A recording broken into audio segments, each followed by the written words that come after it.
Yun po. Bali, tapos na po pala tayo mag-rapid antigen test. So, ang resulta niya po is negative. So, ang i-interpret po natin tong result ng 15 minutes. Wag daw siyang i-interpret ng 20 minutes. So, nag-start ako ng 10:26 nung pagkalagay ko ng solution. Tapos, so 15 minutes, 10:41 siya matatapos. So, yun, negative naman siya. So, kapag po kapag dito, may nakalagay po kasi dito si Sakati, kapag may line pa dito sa isa, ibig sabihin po na to positive. Pero positive lang dito, pero ang magiging screening test lang po kasi ito. So, ang gagawin pa rin na kung sakali mag-positive man dito, magpapa-RT-PCR test, which is yung pinaka-confirmatory test na talaga niya. So, ito po screening test lang to. So, nag-check lang ako ngayon kasi nga, madalas na-expose ako sa hospital minsan kapag kami ina-assist akong mga employee. So, kailangan ko lang din na mag-check talaga monthly. So, yung binibigay lang din sa akin to ng company para masigurado lang talaga na tawag dito. Hindi ako positive or ganun.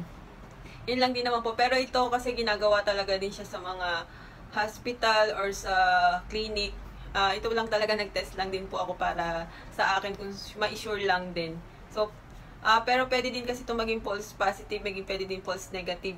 Kapag naman false positive, kasi maaaring kapag may sakit ako or may virus ako na ibang virus yung dumapo sa akin, pwede siya maging positive. Kapag naman po false negative, halimbawa na-expose na ako pero hindi kagad siya madidetect ng antigen test. So parang late, halimbawa na-expose na ako ngayon, so ngayon ako nag-check, hindi siya kagad madidetect. So parang mga 1 week or 5 days para makita talaga na positive siya. So, yun po. Bali, ang mainam pa rin po na mag-ingat tayo. So, yun po. Bali, kung na-expose talaga tayo, pwede tayong magpa-RT-PCR test para sure na lang din. Kapag naman po, tawag dito,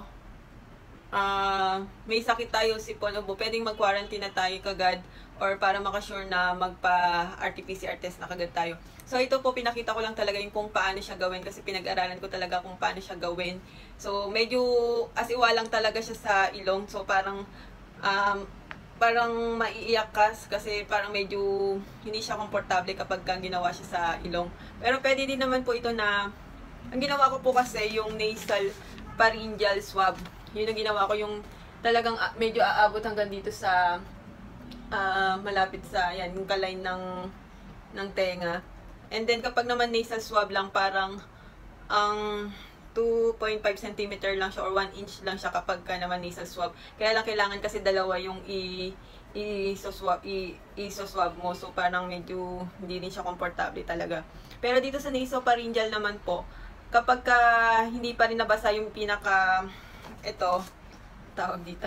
Kapag hindi pa rin nabasa tong cotton swab na to, pwede mo siyang ulitin pa dito sa kabila. So, yun. Pero ito pa rin yung gamit mo. So, medyo basa na rin kasi siya kanina. Kaya, hindi ko na rin siya ginawa dito sa kabilang ilong ko. Masakit na rin kasi. So, hanggat kung basa naman na rin siya, okay na yon. Pero kung hindi naman, ulitin sa kabila.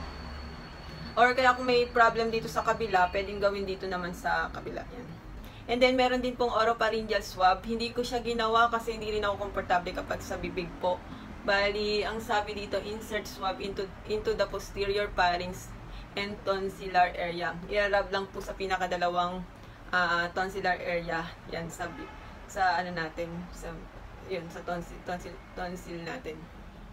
Yan po, after nun, ilalagay na natin siya dito. Pero dito kasi, ilalagay nyo yung solution dito. Ilalagay nyo rito. Yan, then, hintayin nyo siya na 1 minute para ma-absorb ng solution yung mismong specimen. So, yun. Then, maghintay kayo ng 1 minute. Tapos, kapag tatanggalin nyo naman itong cotton swab, i-squeeze nyo lang siya i-squeeze nyo siya para parang maiwan, tawag dito. Yun.